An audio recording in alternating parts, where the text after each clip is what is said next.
O tema do nosso programa é o Zika vírus. Todavia, a gente sabe que o grande inimigo da dengue, chikungunya e do Zika é o mosquito, que está sendo apresentado, de fato, por todos os meios de comunicação e pelas nossas autoridades todas, inclusive religiosas, como aquele a ser combatido.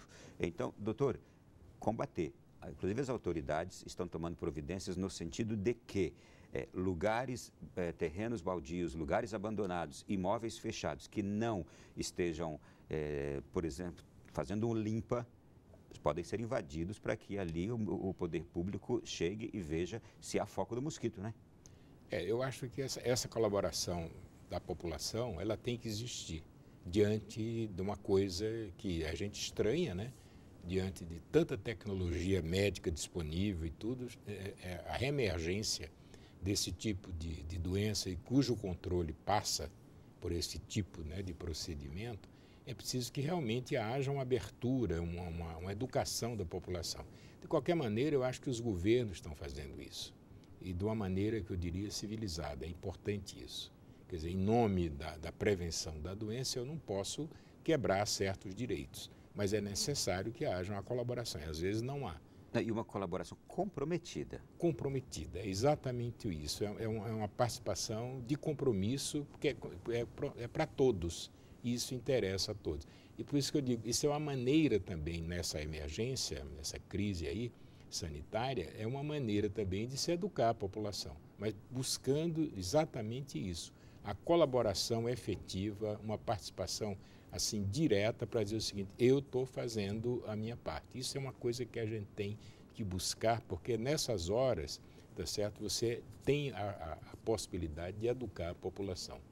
Bom, uma boa notícia que a gente até comentou nos blocos anteriores é que o governo americano está prevendo um investimento de $1.900.000. Não. 1 bilhão, né? 1.800.000. E 800 milhões. Milhões de dólares. É muito dinheiro. Em pesquisa para se combater contra o mosquito, contra o vírus Zika, chikungunya. Isso é uma grande notícia e uma preocupação que vem dos Estados Unidos. Mas não é porque o Brasil é o menino dos olhos dos Estados Unidos, não. É porque assusta o mundo, né? Eu acho que sim. Eu acho que essas fronteiras, tá certo, políticas, elas não protegem, mais que você faça muros e coisas desse tipo, você não protege dessa migração do mosquito, das pessoas e dos produtos. O Pedro colocou isso aqui muito bem. Então, quer dizer, esse conhecimento epidemiológico, tá certo? Feito de uma maneira muito dura, que às vezes é durante a crise, ele serve também para isso. Eu estou insistindo muito nesse ponto, que me parece fundamental. E na hora que o governo Obama ele destina essa quantidade, praticamente 2 bilhões de dólares, é muito dinheiro, para que a gente possa exatamente passar a entender o que está vendo. Isso já aconteceu com a AIDS, que hoje a gente avançou muito, as pessoas, eu tenho vários pacientes aidéticos no meu consultório, tá certo? No meu consultório de cardiologia, e eles são aidéticos e com a vida praticamente normal. Isso é muito importante. Eu queria aproveitar o programa de hoje para trazer mais uma vez um importante esclarecimento. Até o Papa foi questionado quanto à questão do Zika vírus quando voltava de sua viagem recente ao México e dentro do avião o Papa tratou da questão.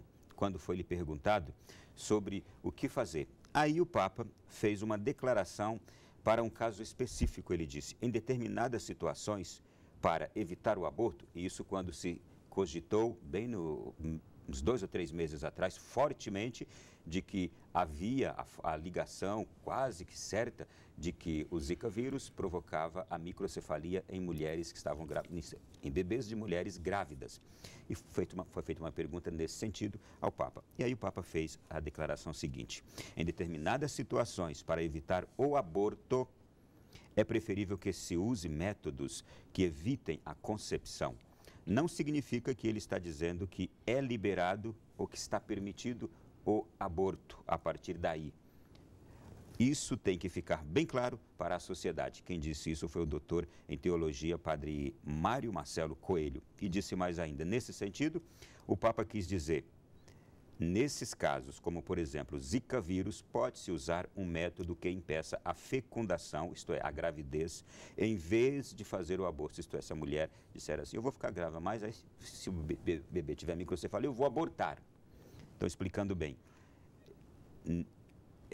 Por exemplo, pode-se usar um método que impeça a fecundação em vez de fazer o aborto, que é um crime grave, disse o doutor Mário Marcelo. E disse mais ainda, em sua declaração, Francisco utilizou a expressão mal menor, referindo-se a evitar a gravidez, mas frisou, não confundir o mal de evitar a gravidez sozinho com o aborto.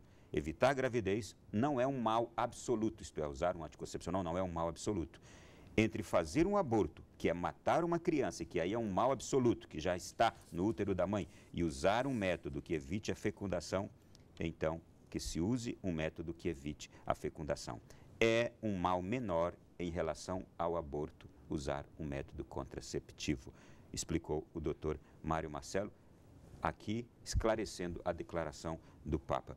É muito oportuna essa explicação, também porque se fez uma forte ligação de que depois foi inclusive desmentida pela representante Margaret Chan, da Organização Mundial da Saúde, de que não se pode dizer que a microcefalia que atinge um bebê no útero de uma mulher com Zika vírus é provocada pelo Zika vírus. Então, um importante esclarecimento num momento como aquele que esteve aí uns 2 meses atrás, muito forte a questão da discussão do aborto nesses casos, né, doutor? Eu vou falar uma obviedade para todos nós católicos, tá certo? Que o Papa Francisco é um homem extremamente sábio. Como, aliás, esses últimos papas que tiveram, geralmente eles colocam uma coisa muito importante no sentido de orientar os católicos, que é preciso fazer isso. Então, você tem o aspecto legal da fé e da religiosidade, e você tem o aspecto legal que você sabe que no Brasil existem condições, né, em que o aborto é permitido. Basicamente 3, né, que seria estupro, risco para a mãe e anencefalia, né? Então isso é muito polêmico porque é o problema do aborto, né?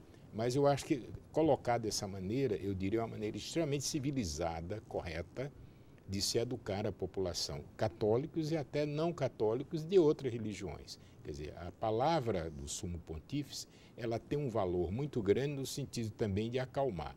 E é para acalmar também que você sabe que está tendo uma discussão muito grande do Zika como fator causal da microcefalia. O professor Fernando Reinach, ele é muito conhecido, é um cientista, um homem de valor, e ele escreve no Estado de São Paulo, no jornal, e ele está cobrando, cadê o denominador, cadê o numerador? É importante isso. Então, veja bem, se a gente tem tantos casos de microcefalia no país, é importante que pelo menos a gente levante esse número de casos em relação aos nascimentos, por exemplo, naquele período. Se você pegar em um ano, por exemplo, nos Estados Unidos, você tem aproximadamente 4 milhões de nascimentos ano. E lá você tem uma prevalência de 20 mil casos de microcefalia. Lembrando o critério adotado pela OMS, a Organização Mundial de Saúde, que é um perímetro cefálico inferior, igual ou inferior a 32 centímetros. Tá certo? E isso nem toda criança com microcefalia ela tem necessariamente sintomas e uma vida diferente. Ela pode ter uma vida normal, né, que obrigatoriamente tem. No Brasil... Isto é, não há incompatibilidade com a vida. Não, não há.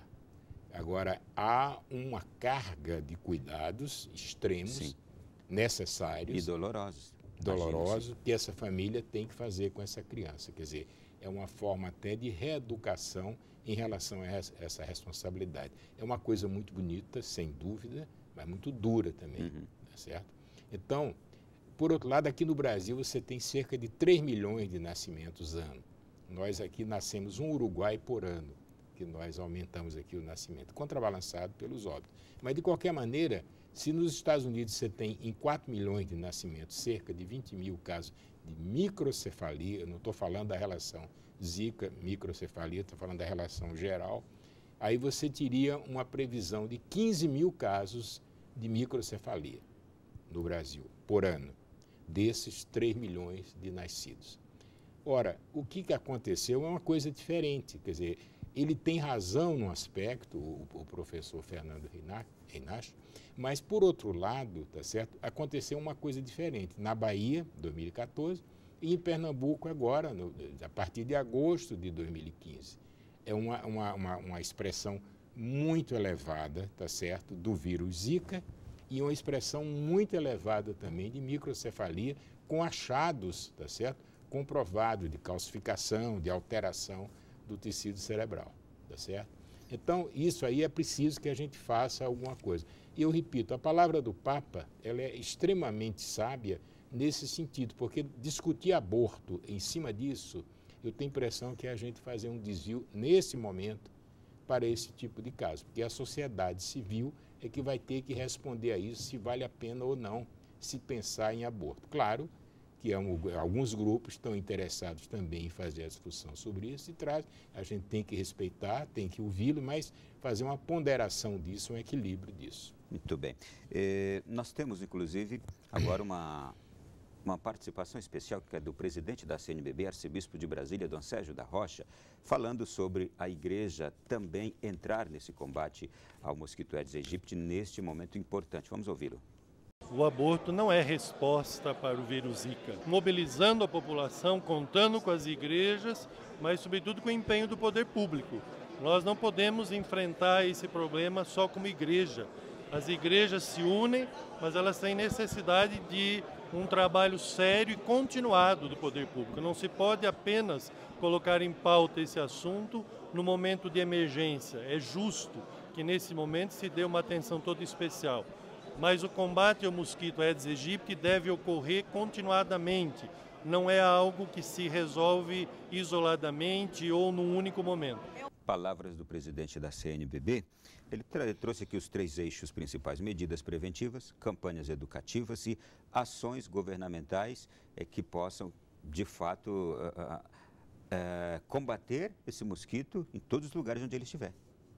Perfeito. Eu acho que o Dom Sérgio ele foi muito objetivo nisso e nessa hora é muito importante que eu falei no encerramento da minha fala anterior, ter muito equilíbrio, entendeu? Ter muito equilíbrio, muita sensatez e muita inteligência para você perceber o problema, dimensionar o problema e ouvir os especialistas para depois, então, partir para determinadas atividades educativas, etc. E não criar um determinado pânico, nem procurar, eu diria, ações punitivas para aqueles que se omitem.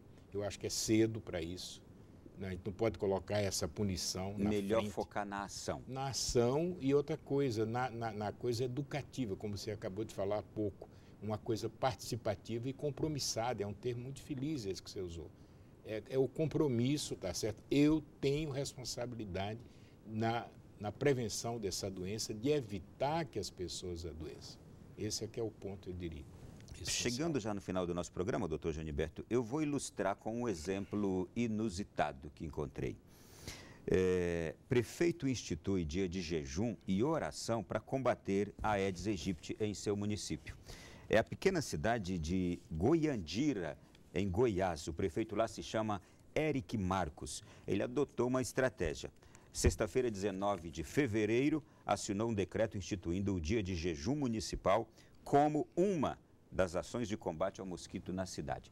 Aquilo que se está fazendo hoje, se combatendo, é o mosquito de todas as formas, orientando, educando a população, aquelas coisas todas. Ele disse que o município dele está fazendo. E eu, quando li essa reportagem, achei muito curioso. Então, eu telefonei para o prefeito.